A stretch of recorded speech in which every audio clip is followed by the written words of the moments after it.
Hello students, I am Amrita Indauliya, your chemistry mentor. और आज अपन start करने जा रहे हैं अपनी next family from the P block elements, halogen family. और कौन सा ग्रुप कहलाता है ये? Group number 17, group 17 halogen family के बारे में आज अपन डिस्कस करेंगे। So let's start with the halogen family. Halogen family में सबसे पहले आपको पता होने चाहिए कि ग्रुप मेंबर्स कौन कौन से होंगे। क्या कहा मैंने? कौन कौन से एलिमेंट्स उस फैमिली के अंदर आते हैं। कौन कौन है वो? Fluorine, chlorine, bromine, iodine and astatine. अब क्योंकि ये क्या है, एक रेडियो एक्टिव एलिमेंट है, इसलिए इसके बारे में तो हमें ज़्यादा पढ़ना है नहीं, ज़्यादा क्या इवन पढ़ना ही नहीं है, क्योंकि ये क्या है, एक रेडियो एक्टिव एलिमेंट। तो हम सारा डिस्कशन किसके ऊपर करेंगे? इन चार एलिमेंट्स के ऊपर, जो कि क्या है, फ्लोरीन, क्लोरीन, ब्रोमीन, आयोडीन। और इसकी शॉर्ट ट्रिक भी हमने क्या बनाई थी ग्रुप में जब हम पी ब्लॉक पढ़ रहे थे। और याद आ जाना चाहिए कि पीरियोडिक टेबल में पी ब्लॉक कहाँ पर था? Right hand side. याद आया?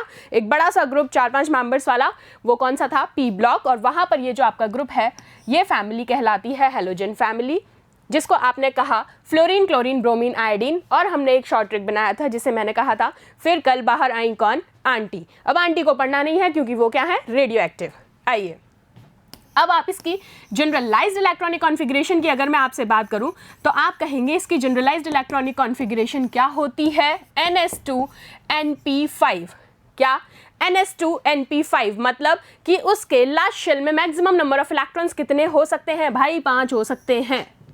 आगे बात समझ। और पी सब शेल में मैक्सिमम टेंडेंसी कितनी होती है? 6 की, कि 6 इलेक्ट्रॉन्स आ सकते हैं। लेकिन यहाँ पर इस एलिमेंट, इस ग्रुप के बात में मैं बात कर रही हूँ, तो आप कहेंगे कि क्या कॉन्फ़िगरेशन होगा जनरलाइज्ड? ns2np5।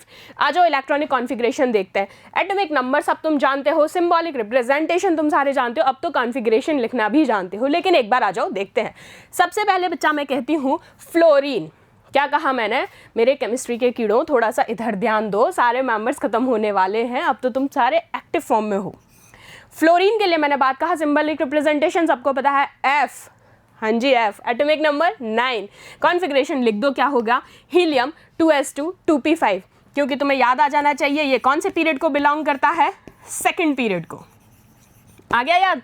ऐसे ही क्लोरीन की मैं बात करूं तो आपने फट से बोला मैम क्लोरीन 17 3s2 3p5। हाँ जी, क्योंकि ये कौन से पीरियड को बिलोंग कर रहा है? थर्ड पीरियड को। इसी तरीके से आप बाकी एलिमेंट्स भी लिख सकते हैं। Bromine 35 3d10 4s2 4p5। यानी कि मैं लास्ट शेल इलेक्ट्रॉनिक कॉन्फ़िगरेशन की बात कर रही हूँ। तो क्या ये जनरलाइज्ड को रिजेंबल कर रहा है? जी बिल्कुल कर रहा है, और आपको लिखना आ गया है। यहाँ आपने जब एटॉमिक नंबर लिख रहे थे आपने कहा मैम मैंने +8 किया, देन +18, अगेन +18, देन +32। ये सारी फॉर्मेट्स भी मैं आपको सिखा चुकी हूँ। सब तरीके से आप जान गए हैं कि हमें इन द एंड करना क्या है। और ये किसने बनाई है ड्राइंग यहाँ पर आके? मैम आपने ही बनाई है। अच्छा, माफ़ कीजिए। चलिए लिख ली इलेक्ट्रॉनिक कॉन्फ़िगरेशन। आयोडीन के केस में आप लिख सकते हैं, क्या कहा? 4s2 4p5। आयोडीन के केस में मैंने कहा तो 5s2 5p5। लास्ट पूछती हूँ, एस्टेटाइन पढ़ना नहीं है लेकिन आना चाहिए कॉन्फ़िगरेशन के रिस्पेक्ट में, 6s2 6p5। क्योंकि ये कौन है जनाब? Radio active element. ये कौन से पीरियड को बिलोंग कर रहे हैं? 4th, एंड ये 5th, एंड ये 6th। ठीक है, आइए नेक्स्ट। अब सबसे पहले मैं बात कर रही हूँ आपसे किसकी, कि इसके अंदर नंबर ऑफ वैलेंस इलेक्ट्रॉन्स कितने होते हैं। क्या बोला है मैंने? नंबर ऑफ वैलेंस इलेक्ट्रॉन्स, तो याद रहने चाहिए 7। वैलेंसी क्या होती है? 1। क्लियर? अब ये आपने इनके फॉर्म्स लिखे हैं कि ये कौन कौन से फॉर्म में पाए जाते हैं। अब इतना तो तुम्हें भी नॉलेज है, मुझे बताने की भी ज़रूरत नहीं है, पढ़ते आ रहे हो कि फ्लोरीन और क्लोरीन दोनों ही कैसे होते हैं? गैसियस स्टेट में होते हैं। ब्रोमीन लिक्विड होता है, जबकि आयोडीन और एस्टेटाइन कैसे होते हैं? सॉलिड। इसको मैंने यहाँ मेंशन किया है, लेकिन आगे चल के हम इसकी रिएक्शंस एंड ऑल की बात नहीं करेंगे। अब देखो, अब मैं यहाँ पर जब तुमसे इन स्टेट्स की बात कर रही हूँ तो पहले मैं एक चीज़ की बात करूँगी कि आपको ये याद आ जाना चाहिए कि मैं कौन से नॉन मेटल्स हैं इनमें, कौन से मेटल्स हैं एंड कौन से मेटलॉइड्स हैं। क्या ये बात याद आ गई कि मेटलॉइड्स से ऊपर वाले सारे मैं क्या कहती थी? Non metals. तो यहाँ पर कितने इनमें से नॉन मेटल हैं, कितने मेटल्स हैं, कितने मेटलॉइड्स हैं? आप कहेंगे मैम ये तो सारे की सारे ही क्या हैं? नॉन मेटल्स हैं। बिल्कुल, ये सारे यहाँ पर क्या हैं? नॉन मेटल्स हैं। और ये अकेला जिसको तुमको पढ़ना नहीं है लेकिन कुछ प्रॉपर्टीज़ तो पढ़नी है, ये क्या है? मेटलॉइड है। क्लियर बात? क्या थी इसकी कॉन्फ़िगरेशन, याद आ जानी चाहिए, क्योंकि ये कौन सी पीरियड को बिलोंग करता है, 6 पीरियड को, तो इसकी कॉन्फ़िगरेशन क्या होगी 6s2 6p5, क्योंकि last electronic configuration generalized state में हम बात कर रहे हैं, क्या होगी 6s2 6p5। क्लियर, यहां तक सारी बातें समझ में आ रही है। अब तुमने जब यहां पर देखो मैंने लिखा है कि फ्लोरीन और क्लोरीन तो क्या है, गैस है, ब्रोमीन यहाँ पर लिक्विड फॉर्म में रहता है, जबकि आयोडीन यहाँ पर सॉलिड फॉर्म में रहता है। तो क्या मैं इनकी कलर प्रॉपर्टीज की भी बात कर लूँ साथ ही साथ तुम्हारे साथ? जी बिल्कुल कर लेते हैं, आगे चल के उसमें आप रिवील भी करेंगे, देखेंगे। कलर प्रॉपर्टीज के केस में मैं कहती हूँ तो आप कहेंगे कि फ्लोरीन जो है, ये टेढ़ा क्यों बना, सीधा बन भाई, ओके। मैंने कहा fluorine, chlorine, bromine and iodine. तो सबसे पहले मैं कलर प्रॉपर्टीज की बात करती हूं तो इन दोनों को याद करने का सबसे इजी तरीका है क्या, येलो येलो डर्टी फेलो, ये दोनों फ्रेंड्स हैं। सो इसका कलर होता है लाइट येलो और इसका कलर होता है ग्रीनिश येलो, ठीक है।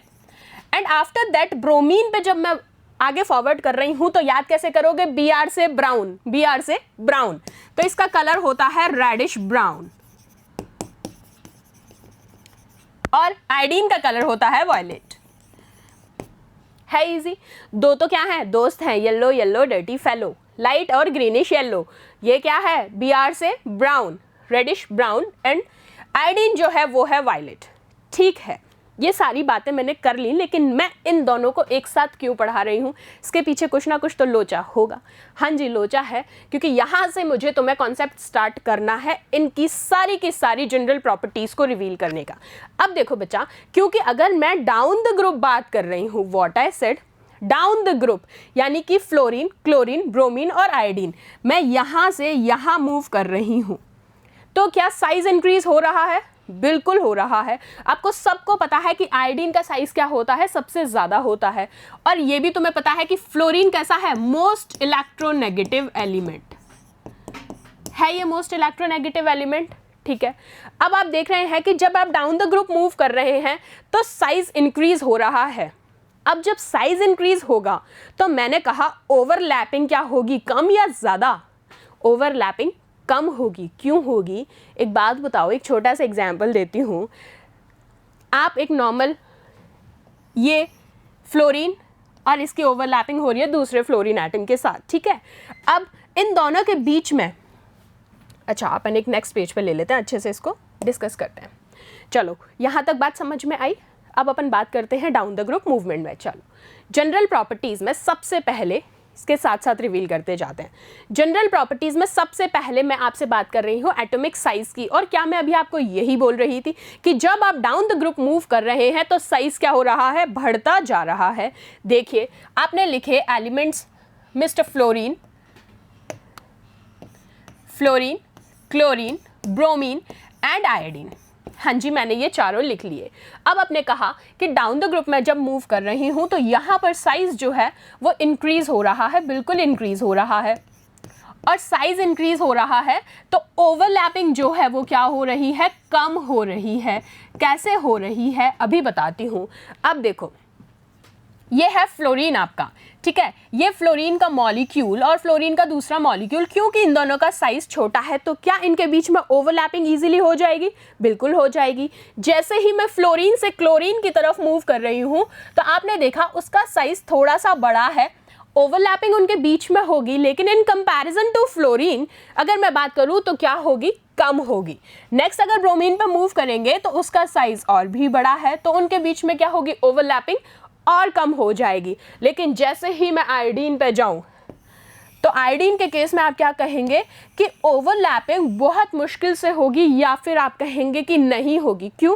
जितना बड़ा एटम ओवरलैपिंग उतनी ही कम। Like I can say give you an simple example, very simple example.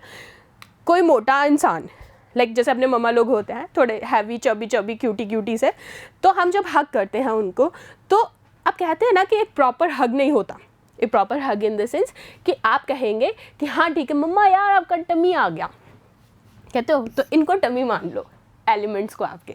तो यहाँ पर आप कह रहे हो, इन सिंपल जनरल एग्जांपल दिया है तुम्हारी भाषा में समझने को, तो आपने कहा जितनी ज़्यादा साइज बढ़ती जाएगी वहाँ पर ओवरलैपिंग उतनी ही कम होती जाएगी। अब ठीक है, ओवरलैपिंग भी कम हो गई, ठीक है, अब उस ओवरलैपिंग से फर्क क्या पड़ेगा भाई? फर्क ये पड़ेगा कि बॉन्ड भी वीक होते जाएंगे। क्या कहा मैंने? कि बॉन्ड यहां पर क्या होते जाएंगे? वीक होते जाएंगे। सो आप कहते हैं overall atomic size down the group क्या होता है? इंक्रीज होता है। क्लियर? नेक्स्ट पॉइंट पढ़ते हैं आयनाइजेशन पोटेंशियल। वो क्या हो रहा है? Down the group it decreases, यानी कि यहां से यहां जब आप मूव कर रहे हैं, कहां से कहां? Fluorine, chlorine, bromine and iodine. आप यहां पर कह रहे हैं कि जो आईपी है वो डिक्रीज हो रहा है। कैसे डिक्रीज हो रहा है जी? देखिए, आपने कहा ये तो है मोस्ट इलेक्ट्रोनेगेटिव एलिमेंट। हाँ बिल्कुल बिल्कुल है स्टूडेंट्स, आपको पता है कि फ्लोरीन मोस्ट इलेक्ट्रोनेगेटिव है, प्लस फ्लोरीन का साइज भी स्मॉल है, लेकिन आयोडीन को देखो तो साइज सबसे बड़ा है, लेकिन इलेक्ट्रोनेगेटिव लीस्ट है, या फिर आप कहेंगे है ही नहीं। तो मैंने कहा आयनाइजेशन पोटेंशियल जो है, आयनाइजेशन पोटेंशियल एग्जैक्टली होता ही क्या है कि जब आप डाउन द ग्रुप मूव कर रहे हैं, ये डाउन द ग्रुप भी नहीं, एलिमेंटल पे मैं बात करूं कि नंबर ऑफ मिक्सिंग और आप ओवरलैपिंग की बात करते हैं, बॉन्ड फॉर्मेशन की बात करते हैं, उसी को आप कहते हैं। तो आपने कहा डाउन द ग्रुप अगर मैं आयनाइजेशन पोटेंशियल कहूं तो जस्ट उसका रिवर्स होगा, because it directly proportional to what? Molecular weight. आगे बात समझ में? So it decreases down the group because it is inversely proportional to IP. चलिए नेक्स्ट पॉइंट देखते हैं। नेक्स्ट है electronegativity, decreases down the group. ये तो तुमको सबको पता है, पहले फिर से एलिमेंट्स लिख लो, फ्लोरीन, क्लोरीन, ब्रोमीन, आयोडीन, ठीक है। फिर कल बाहर आए, नहीं पढ़नी आंटी, हम इन चार को पढ़ेंगे। इलेक्ट्रोनेगेटिविटी आप सबको चीख चीख के मैं बार बार बता रही हूँ, या फिर आपको भी पता है, शुरू से जब से केमिस्ट्री में एंट्री की थी तब से दो चार चीज़ें ही जो थी वो हमेशा दिमाग में रहती हैं। क्या? Fluorine is the most electronegative element. हाँ जी, ये रहे जनाब। सो आपको पता है कि जैसे आप डाउन द ग्रुप मूव कर रहे हैं from fluorine to chlorine, electronegativity क्या होगी? डिक्रीज होगी, ठीक है। लेकिन electron affinity, electronegativity is an अलग कॉज और इलेक्ट्रॉन एफिनिटी अलग है। अब इलेक्ट्रॉन एफिनिटी भी लेकिन यहाँ पर क्या हो रही है? डिक्रीज हो रही है। क्यों डिक्रीज हो रही है? इलेक्ट्रॉन एफिनिटी है ही क्या? याद आया मैं क्या कहती हूँ? मुझे इलेक्ट्रॉन चाहिए, जिसको इलेक्ट्रॉन चाहिए, मेरे पास कमी है, मुझे इलेक्ट्रॉन्स चाहिए, ग्रैब करने हैं भाई, मेरे को स्टेबिलिटी चाहिए, मुझे यहाँ पर बैठ के एवं घूमना नहीं है, मुझे स्टेबिलिटी चाहिए अपने एटम के अंदर। तो मैंने कहा मुझे इलेक्ट्रॉन चाहिए, कहीं से भी ला के दो। मैंने इस सामने वाले एटम से इलेक्ट्रॉन ले लिया खुद को स्टेबल करने के लिए। अब वो इनस्टेबल डोले, मुझे फ़र्क नहीं पड़ता, मुझे एलिमेंट में अपनी टेबल में मुझे खुद को स्टेबलाइज करना है। तो आपने कहा इलेक्ट्रॉन एफिनिटी बेसिकली है क्या? इलेक्ट्रॉन लेना, इलेक्ट्रॉन गेन करना। आप कह रहे हैं कि जब आप फ्लोरीन से आयोडीन की तरफ मूव करेंगे तो यहाँ आपने देखा कि मॉलिक्यूलर वेट, साइज वाला कॉज सेम चीज़ है, तो आप कहेंगे जस्ट रिवर्स की इलेक्ट्रॉन एफिनिटी भी इस केस में क्या हो जाता है? डिक्रीज होता है। आपस में इंटरलिंकिंग याद रहनी चाहिए। आओ नेक्स्ट देखते हैं फिजिकल प्रॉपर्टीज़। क्या मैंने अभी आप लोगों को कलर की बात की थी? आपने कहा F2, मैंने कहा था, आपने सुना था कि मैंने बोला ये दोनों तो दोस्त हैं। दोस्त कैसे हैं? Yellow yellow dirty fellow. इसका कलर क्या होता है? Light yellow. क्लोरीन का कलर होता है ग्रीनिश येलो। ब्रोमीन का कलर होता है ब्राउनिश रेड, Br से Br। और I2 का होता है डीप वॉयलेट और you can say intense colour. अब यहाँ पर ये जो कलर प्रॉपर्टीज़ है ना बच्चा, आपको बस इतना याद रखना है कि इनकी ये कलर प्रॉपर्टीज़ है, लेकिन सारे के सारे halide ions. This is a note and it is an important from the exam point of view, so you have to write down in your notebooks along with your mind. क्या है वो ये है हलाइड आयंस। कौन से होते हैं halide ions? कौन सी फैमिली चल रही है? Halogen family, means F minus, Cl minus, Br minus and I minus. They all are colourless. जितने भी हलाइड आयंस होते हैं ये सारे की सारे कैसे होते हैं? कलरलेस होते हैं। क्लियर? ये कलर अपीयरेंसेस देते हैं, लेकिन हलाइड आयंस जितने भी हैं क्या है? फ्लोरीन, क्लोरीन, ब्रोमीन, आयोडीन, ये सारे कैसे होते हैं? कलरलेस। अब चलो मुझे तुम्हें एक बात और बतानी थी जो कि इंपॉर्टेंट है। अभी मैंने तुमसे थोड़ी देर पहले डिस्कशन किया था कुछ इन फॉर्म्स में, गैस, लिक्विड एंड सॉलिड, याद आया? जब मैंने आपको ये बोला था कि इनके ये स्टेट्स में ये पाए जाते हैं, तो मैंने आपको बोला था कि क्योंकि यहाँ पर रीज़न क्या था, एक तो आपने कहा ओवरलैपिंग वाला, साइज वाला, बिल्कुल ठीक है, लेकिन इसके साथ में आपको एक चीज़ और याद रखनी है, क्या कि मॉलिक्यूलर वेट इंक्रीज हो रहा है। डाउन द ग्रुप आप देख रहे हैं मॉलिक्यूलर वेट इंक्रीज हो रहा है। अब जब मॉलिक्यूलर वेट इंक्रीज हो रहा है तो वहां पे वंडरवॉल फोर्स ऑफ अट्रैक्शन भी क्या है, इंक्रीज हो रहा है, और वो कैसी होती हैं, वीक फोर्सेस। यही कहा था, ओवरलैपिंग का जो कॉज बताया था अभी, सी दिस। तो यहां पर आप कहेंगे because of molecular weight increases, van der Waals force of attraction is also increases.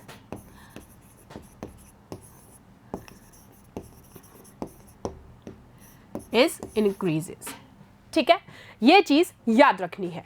आ जाओ, कलर्स की अपन ने बात कर ली, हैलाइड आयंस की भी तुमने बात कर ली। आओ नेक्स्ट देखते हैं ऑक्सीडेशन स्टेट। ऑक्सीडेशन स्टेट हम सबके फॉर्म में पढ़ते आ रहे हैं। फ्लोरीन तुम्हें पता है कि मैक्सिमम स्टेबल कितने फॉर्म में है, -1 स्टेट में, जो कि कैसे आप रिप्रेजेंट करते हैं, इस तरीके से। लेकिन जो बाकी के एलिमेंट्स हैं, कौन है बाकी के, फ्लोरीन की बात हमने यहां कर ली, बचा कौन, क्लोरीन, ब्रोमीन एंड आयोडीन। तो इन सब के जो स्टेट्स होते हैं ये -1 से +1 और +3, +5 एंड +7 इन सब में एग्जिस्ट कर सकते हैं। कैसे कर सकते हैं, आगे चल के मैं रिएक्शंस दिखाऊंगी, अभी तुम्हें सारा पता चलेगा कि कैसे कैसे स्टेबल करते हैं। देखो फॉर एन एग्जांपल एक बता देती हूँ, जैसे अगर आप कहते हैं ब्रोमीन की ही बात करते हैं, ठीक है, ब्रोमीन है, क्लोरीन है, ये जितने भी एलिमेंट्स हैं ये 4 से 5 फॉर्म्स में स्टेबल हैं। +3 कब आ रहा है, जब 3 अनपेयर्ड इलेक्ट्रॉन्स हैं, 3 फॉर्म में स्टेबलाइज है। +5, +7, आओ दिखाते हो। यहाँ देखो हैलोजन एटम, ये जो स्टेट्स हैं मैं इनके लिए बात कर रही हूँ, समझिएगा इसको ढंग से। Halogen atom in ground state other than fluorine. अब यहाँ पर हम फ्लोरीन की बात नहीं कर रहे हैं, फ्लोरीन के अलावा जितने भी एलिमेंट्स हैं इस ग्रुप के उनकी बात कर रही हूँ, यानी कि क्लोरीन, ब्रोमीन और आयोडीन। तो आपने कहा कि कॉन्फ़िगरेशन क्या है, लास्ट जनरलाइज्ड इलेक्ट्रॉनिक कॉन्फ़िगरेशन, बार बार मैंने आपको यही कहा है, वो है NS2NP5 है। आपने NS में 2 इलेक्ट्रॉन्स फिल कर दिए और NP5 में 5 इलेक्ट्रॉन्स फिल कर दिए, बिल्कुल कर दिए। यहां पर आपको देखने को मिल रहा है कि आपके पास सिर्फ एक सिंगल इलेक्ट्रॉन है अनपेयर्ड। तो आपने कहा कि 1 unpaired electron accounts for what, -1 और +1 ऑक्सीडेशन स्टेट। ये लीजिए कि हमारे पास जब सिर्फ एक सिंगल अनपेयर्ड इलेक्ट्रॉन बचेगा तो वहां पर हम कहेंगे कि स्पेशीज पे किस तरीके का ऑक्सीडेशन स्टेट है, ईदर इट इज -1 और इट इज +1। ठीक, अब आपने कहा कि जैसे ही मैं यहां पर क्या कर रही हूं, इलेक्ट्रॉन का एक्साइटेशन करवा रही हूं for the next level. Again I repeat what I said, electron का एक्साइटेशन हो रहा है। वो एक्साइटेशन कहां से कहां होगा, इस p ऑर्बिटल का ये वाला इलेक्ट्रॉन इस शेल में एक्साइट होगा। तो देखिए जैसे ही ये इस सेल से यहां पर एक्साइट होता है तो हमारे पास नंबर ऑफ अनपेयर्ड इलेक्ट्रॉन्स कितने आ गए यहां पर, 1, 2 एंड 3। क्या हमारे पास 3 अनपेयर्ड इलेक्ट्रॉन्स दिख रहे हैं यहां पर, ये देखिए जैसे ही 3 अनपेयर्ड इलेक्ट्रॉन्स आते हैं तो यहां पर आप ऑक्सीडेशन स्टेट क्या कह सकते हैं, +3। ये मैं क्यों बता रही हूं कि आपको पता चलना चाहिए कि how you can write the oxidation states. बात समझ में आई। चलो, आपने जब एक इलेक्ट्रॉन एक्साइट करवाया आपके पास 3 अनपेयर्ड इलेक्ट्रॉन आ गए। अब मैं सेकंड एक्साइटेशन कराती हूं। सेकंड एक्साइटेशन कराते ही मैंने ये वाला इलेक्ट्रॉन मूव कर दिया कहां, इस शेल में, सी। ये इलेक्ट्रॉन भी मूव कर गया। अब आपके पास नंबर ऑफ अनपेयर्ड इलेक्ट्रॉन्स कितने हैं, 1, 2, 3, 4 एंड 5। यानी कि मेरे पास यहां पर कितने अनपेयर्ड इलेक्ट्रॉन है, 5। यानी मैक्सिमम ऑक्सीडेशन स्टेट कितना हो सकता है, +5। बात समझ में आई। और अब लास्ट एक्साइटेशन, क्योंकि मेरे पास यहाँ अभी s में पेयर्ड ऑर्बिटल है, मैं किसी के एलिमेंट को मैंने सिर्फ एक रिप्रेजेंटेशन दिया है, मैंने कोई एटम या कॉम्प्लेक्स की बात नहीं की है।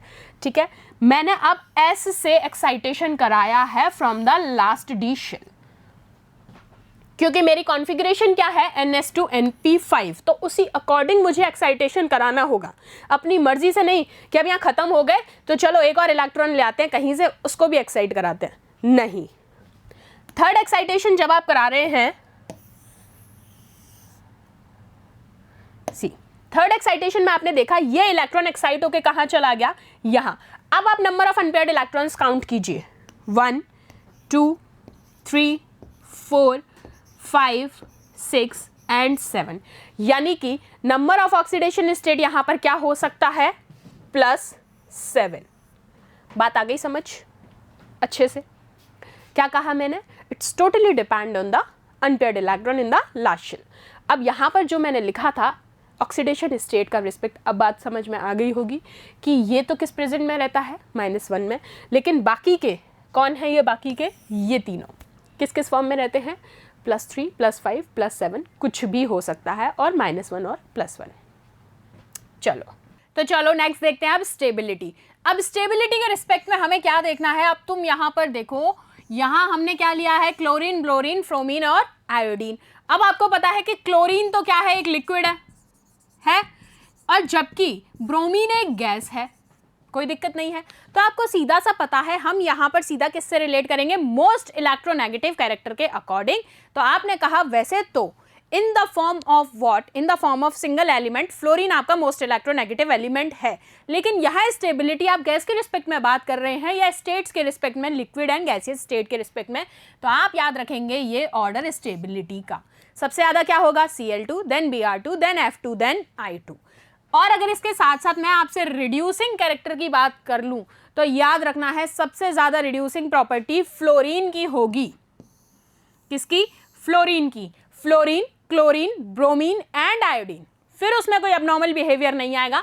This is an exception, so you have to learn this well, but this is not an exception.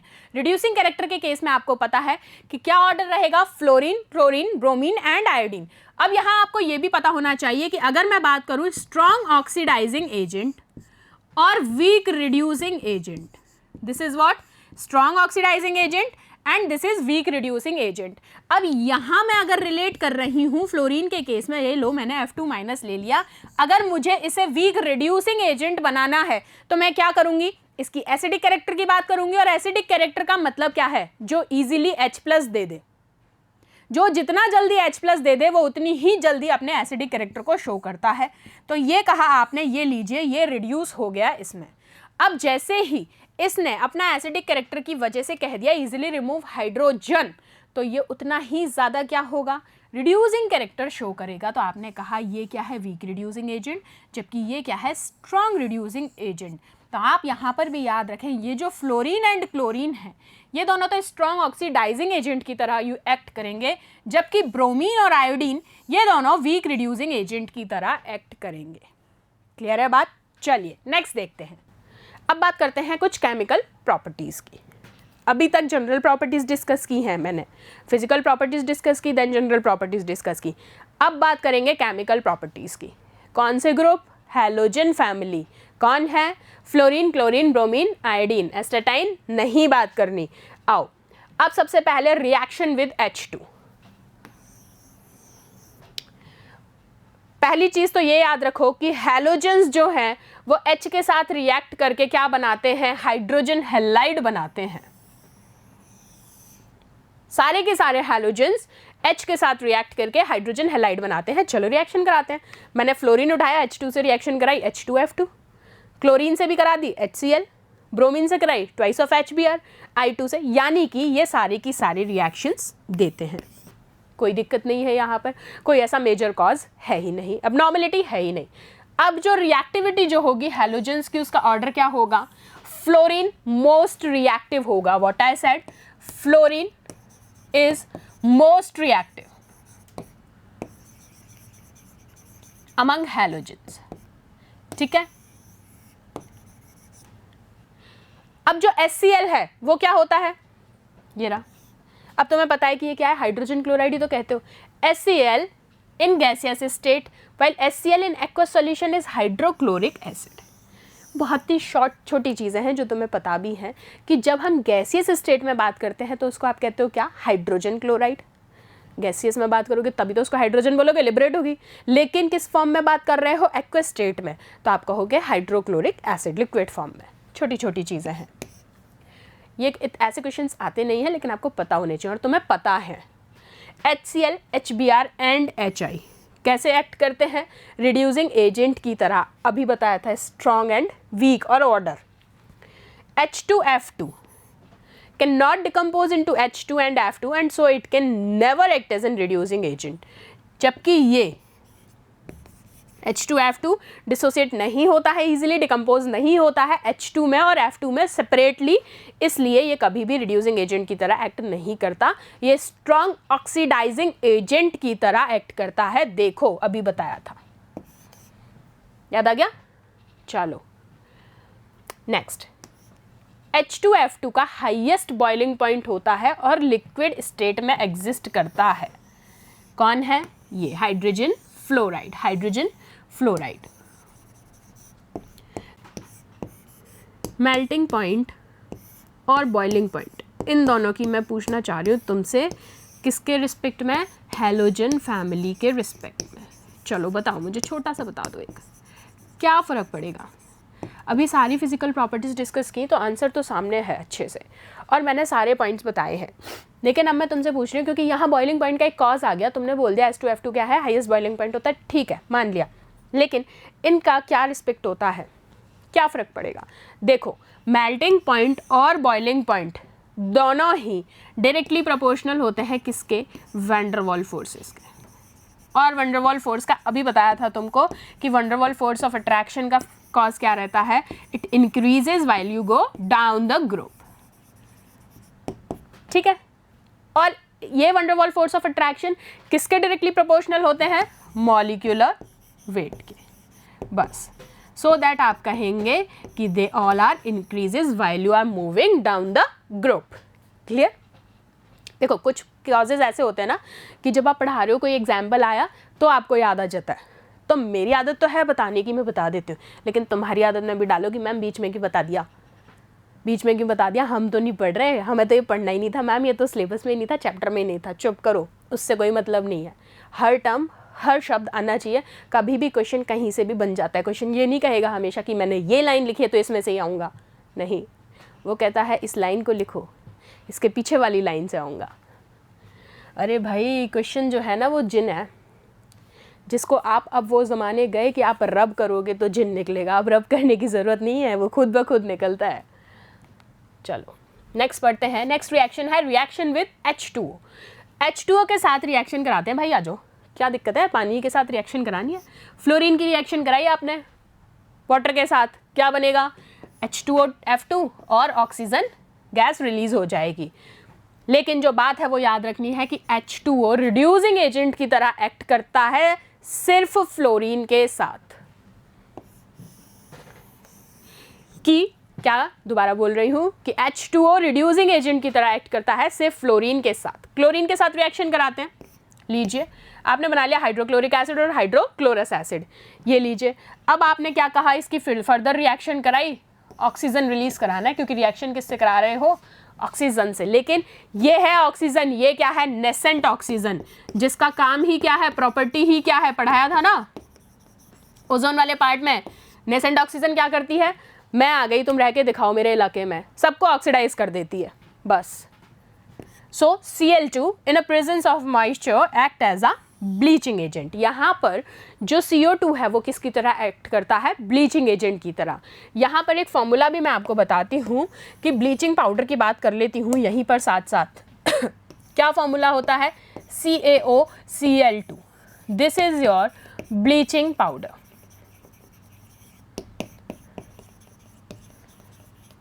तुम लोग जैसे नहाते नहीं हो ना काफ़ी दिन तक, 2-3 दिन तक, 4-5 दिन तक, तो 2-3 दिन 4-5 दिन बाद नहाने जाओ ना, थोड़ा सा ब्लीचिंग पाउडर डाल दिया करो पानी में और नहाओ, सारी गंदगी निकल जाएगी तुम्हारी।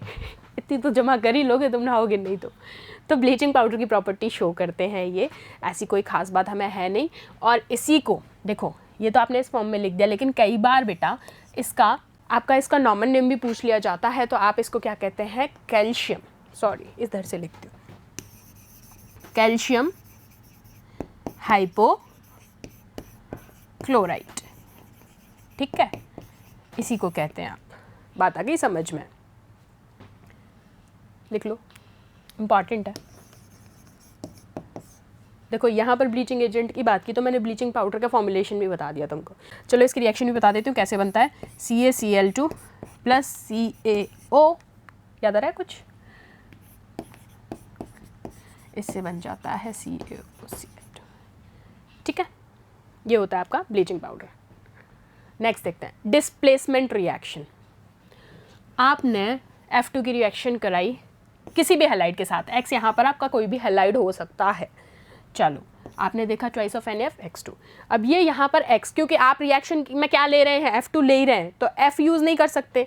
कौन होंगे रेस्ट, क्लोरीन, ब्रोमीन या आयोडीन। ऐसे ही मैं क्लोरीन की इसके साथ फर्दर रिएक्शन कराऊँ तो आपने देखा ट्वाइस ऑफ NaCl बन गया। तो यहाँ पर आप क्या देख रहे हैं, जस्ट डिस्प्लेसमेंट हो रहा है कि ये मूव आउट कर रहा है नेक्स्ट एलिमेंट के लिए और ये मूव आउट कर रहा है इसके साथ रिएक्शन करने के लिए। इसी को कहा जाता है displacement reaction. Simple. So order of displacement क्या होगा, कोई अबनॉर्मलिटी नहीं है, सीधा सीधा ऑर्डर है, fluorine, chlorine, bromine and iodine.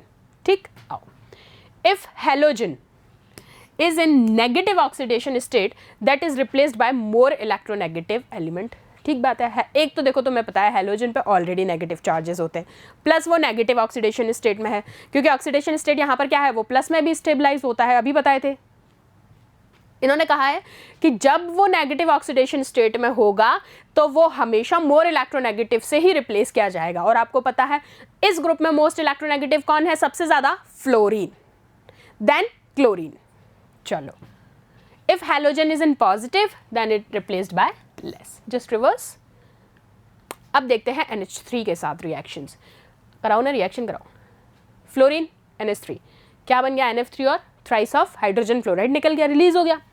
Chlorine के साथ सारे एलिमेंट्स के साथ ही करानी है हमें, 4 ही तो हैं, फ्लोरीन, क्लोरीन, ब्रोमीन, आयोडीन, सबके साथ करा के देख लो। बस फर्क क्या पड़ना है, ये देखना है कि एक तो किस में किसकी प्रॉपर्टी शो कर रहा है, प्लस कौन सा रिएक्शन नहीं दे रहा है, that is important. Fluorine reaction देगा, बिल्कुल, क्लोरीन भी रिएक्शन देगा। सी I2 इज लेस रिएक्टिव। क्या कहा था मैंने अभी आपको कि हमें नोटिस ही ये करना है कि कौन रिएक्शन दे रहा है, कम दे रहा है या नहीं दे रहा है। I2 is less reactive so remain same and ammoniated compound will form. ये रिएक्शन तो करेगा लेकिन ये लेस रिएक्टिव होगा। रिएक्शन कैसी होगी, thrice of I2 plus twice of NH3। तो रिएक्शन कैसी बनी, इन्होंने एक देखो कॉम्प्लेक्स काइंड बना लिया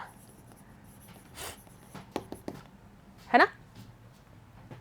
इसमें कुछ ज़्यादा डिस्कशन है नहीं, इतना कुछ पढ़ना नहीं है, बस तुम्हें पता होनी चाहिए कि कौन कौन रिएक्शन देंगे और नहीं देंगे, दैट इज़ इम्पॉर्टेंट।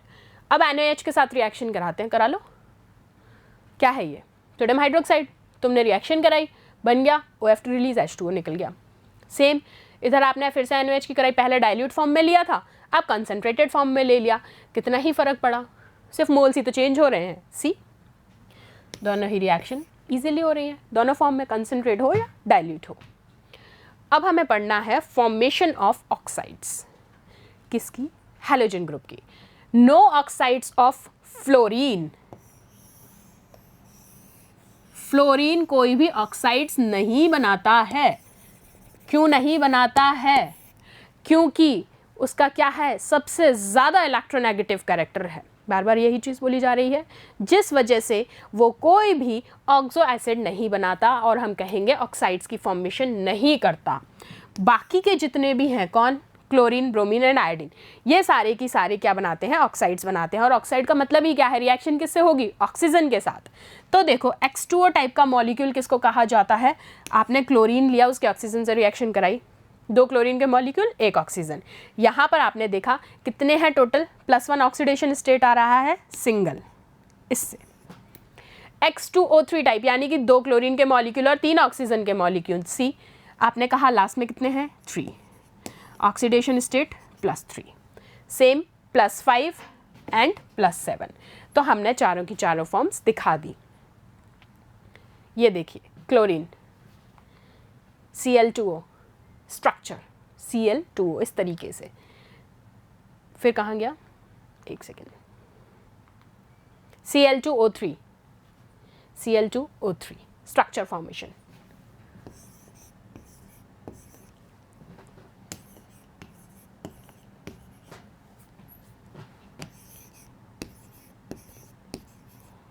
ठीक है, अब जो इम्पॉर्टेंट बात है जो याद रखनी है, तुमने ऑक्साइड फॉर्मेशन कर लिया, तुमने स्ट्रक्चर्स बता दिए, ठीक है, ऑक्सीडेशन स्टेट्स भी बता दिए, लेकिन ये याद रखना है ये जितनी भी ऑक्साइड्स होती हैं ये सारी एसिडिक होती हैं। और एसिडिक मैंने भी बताया था क्या, जो H+ दे दे, more acidic acidity decreases down the group and maximum active oxide is Cl2O7. This is an important thing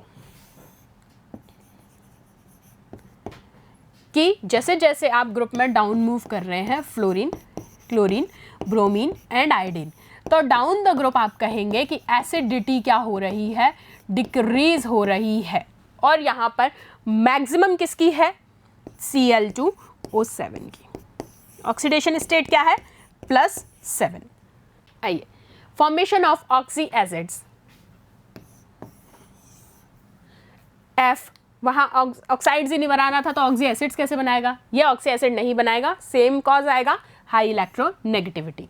बाकियों की देख लेते हैं, HXO, HXO2, 3, 4, 1, 2, 1, 3, 5, 7, सेम चीज़ है, ऑक्साइड्स, ऑक्सी एसिड्स, कंपाउंड। अब इस X की जगह कौन हो सकता है, क्लोरीन, ब्रोमीन और आयोडीन, इन तीनों में से कोई भी। अब देखो, एक टर्म आएगी, ये हैलोजन पार्ट हो गया, लेकिन इसमें एक टर्म है बेटा, इंटर हैलोजन कंपाउंड्स। अब इंटर हैलोजन कंपाउंड, सबसे पहले तो टर्म समझो कि एग्जैक्टली ये वर्ड क्या है, लिख दिया है और सब भी चीज़ें समझ आ रही है। इंटर हैलोजन का मतलब ही क्या होता है, जब रिएक्शन में जो प्रोडक्ट फॉर्मेशन हो रहा है उसमें क्या हो रहा है, एक हैलोजन की दूसरे हैलोजन से रिएक्शन हो रही है। क्या कहा मैंने, एक हैलोजन की दूसरे हैलोजन से रिएक्शन हो रही है और प्रोडक्ट फॉर्मेशन हो रहा है, उसी को आपने कहा इंटर हैलोजन कंपाउंड्स। ठीक है, अब यहाँ पर आपको एक जो चीज़ याद रखनी है कि इन फॉर्म्स के ये कंपाउंड्स बनते हैं inter halogen form, it's totally based on the structural presentations. So AB type का कंपाउंड अगर बनता है तो वो कहलाएगा लीनियर, अभी डिस्कस करेंगे हम। AB3 होगा तो वो कहलाएगा टी शेप, AB5 होगा, this is square pyramid, and AB7 is pentagonal bipyramid. ये सारी स्ट्रक्चरल टाइप की रिप्रेजेंटेशन होती है इंटर हैलोजन कंपाउंड्स में। ठीक है, आ जाओ, फ्रियॉन्स। फ्रियॉन्स क्या है, क्लोरोफ्लोरोकार्बन्स, जिनको हम इन शॉर्ट कहते हैं। एग्जाम्पल देखते हैं, C2F2Cl4, जैसे हेलोन्स थे सेम वैसे ही इनको भी न्यूमेरिक रिप्रेजेंट करते हैं। फ्रियॉन 112 किसको कहा जाता है, C2F2Cl4 को, याद रखना है, सीधा सीधा कहूंगी, याद रखना है। फ्रियॉन 133 किसको कहते हैं, C2Cl(F2H2) को, और फ्रियॉन 123 किसको कहते हैं, C2H2F3Cl2 को। ठीक है, ये याद रखने वाली चीज़ है सीधा। आ जाओ, अब हमने सारा हैलोजन फैमिली पढ़ लिया, सब कुछ हो गया। अब एक छोटा सा कंपैरिजन पढ़ लेते हैं, किस किस का, क्लोरीन, ब्रोमीन और आयोडीन, क्योंकि F भाई साहब ने तो बहुत धमाके किए हैं, मोस्ट इलेक्ट्रोनेगेटिव हो गए, उनको तो पढ़ते ही आ रहे हैं। अब हम इन तीनों का एक कंपैरिजन पढ़ते हैं। सबसे पहले physical property, physical state, chlorine मैंने आपको बताया बच्चे गैसियस स्टेट में होता है, ब्रोमीन कैसा होता है, लिक्विड, और आयोडीन कैसा होता है, सॉलिड। कलर ऑफ वेपर की आपको भी, ये भी मैंने आपको बताए थे, क्या थे, हाँ जी केमिस्ट्री में, greenish yellow, dark red and violet. Shekhar ji spelling भूल गए, देखो हमारे Shekhar ji, violet. Action of H2O की मैं बात करूँ तो क्लोरीन क्या होगा, डिकम्पोज हो जाएगा किस में, HCl और O2 में हमने रिएक्शन पढ़ी थी, और ब्रोमीन क्या होगा, decompose slowly in the presence of light, और आयोडीन पे तो फर्क ही नहीं पड़ता। भाई फर्क क्यों नहीं पड़ता, सूमो है वो इस ग्रुप का, सबसे ज़्यादा वेट गेन करके बैठा है। फिर ऑक्सीडाइजिंग एक्शन, इसका स्ट्रॉन्ग होता है, इसका गुड होता है, इसका वीक होता है। ये जनरल प्रॉपर्टी है, मैंने इस फॉर्म में तुम्हें टेबुलर फॉर्म में दे दी है याद करने के पॉइंट से, तो याद कर लेना। चलो, ब्लीचिंग एक्शन भी बताया था, moist Cl2 is a good bleaching agent, moist Pr2 is a good bleaching agent. वहाँ तो ब्लीचिंग, वो तो पता है ना, नवाब है, नो ब्लीचिंग, छेड़ के दिखाओ मुझे। एक्शन ऑफ हैलाइड्स, ये डिस्प्लेस कर देता है किस किस को, ब्रोमीन और आयोडीन दोनों को, इस डिस्प्लेसेस I2, फिर वही क्यों कह रहे हो उनकी बात। और combination with H2, explosive in light, slow in dark. इसमें क्या होगा, एक्सप्लोजन कब होगा, कॉम्बिनेशन जब सिर्फ हीट किया जाएगा। ओहो, आयोडीन में क्या होगी, ये एक्ट करता है कैटलिस्ट की भी तरह और हीटिंग। चलो, कुछ इंपॉर्टेंट ये प्रॉपर्टीज़ थी, पढ़ लेना। एक चीज़ और, जो हैलोजेंस हैं, मैंने तुमको उनके ऑक्सी एसिड्स पढ़ाए थे, तो बेटा कई बार ना नेम पूछ लिए जाते हैं, इसलिए मैंने तुमको नेमिंग और सॉल्ट फॉर्म में दोनों में लिख के बता दिया है, इन शॉर्ट जो याद रहे। देखो, अगर +1 ऑक्सीडेशन स्टेट है, क्लोरीन, ब्रोमीन, आयोडीन तीनों हैं, इसको कहते हैं आप हाइपोहेलस। कौन सा एसिड? Hypohalous acid. और उस सॉल्ट को कहा जाता है हाइपोहेलाइट। क्या? Hypohalous acid. और उस सॉल्ट को कहा जाता है हाइपोहेलाइट। ठीक है। +3 ऑक्सीडेशन में और ये +1 ऑक्सीडेशन में, +3 ऑक्सीडेशन स्टेट में जो स्टेबलाइज होता है, क्लोरीन बनाता है HClO2, ब्रोमीन कोई नहीं बनाता, आयोडीन भी नहीं रिएक्ट करता, सिर्फ क्लोरीन रिएक्ट करता है और उसको कहा जाता है हेलस एसिड और सॉल्ट कहा जाता है हेलाइट। +5 में जो स्टेबलाइज रहता है वो है HClO3, यहाँ ब्रोमीन भी एक्ट करता है और आयोडीन भी एक्ट करता है, दोनों ही स्टेबलाइज, तीनों ही हैं। एसिड कहा जाता है हेलिक एसिड और सॉल्ट कहा जाता है हेलेट। लास्ट है +7 HClO4, चारों रिएक्ट करते हैं। एसिड कहा जाता है परहेलिक और सॉल्ट कहा जाता है परहेलेट। बस इतना सा याद रखना है।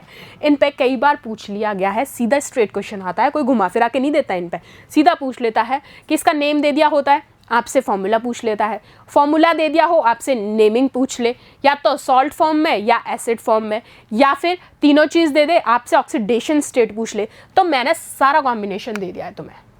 ठीक है, तो आप कहेंगे stability and acidity increases because oxidising power decreases. क्या कहा? Stability directly proportional to what? Acidity, but inversely proportional to what? Oxidising power. क्योंकि यहाँ पर क्या हो रही है? ऑक्सीडाइजिंग पावर जो है वो क्या हो रही है? डिक्रीज हो रही है। क्लियर? तो इन शॉर्ट आपको ये चीज़ याद रखनी है। यहाँ आपकी हैलोजन फैमिली भी ख़त्म होती है। अब हमें पी ब्लॉक में सिर्फ लास्ट में एक छोटा सा पार्ट पढ़ना है, जो कि क्या है? Inert gases. बहुत ही छोटा सा पार्ट है, बहुत ज़्यादा ब्रीफिंग नहीं है। नेक्स्ट सेशन में हम वो पढ़ेंगे, देन आफ्टर हमारा P block wind up. Okay बच्चा, सॉरी स्टूडेंट्स, मैं अगेन फिर से आपसे एक ही बात कहूँगी बार बार कि प्लीज़ इन सब चीज़ को एक नोट्स फॉर्म में या जैसे भी आप कंफर्टेबल है वैसे एक रिवीजन करते रहिए। Okay, thank you.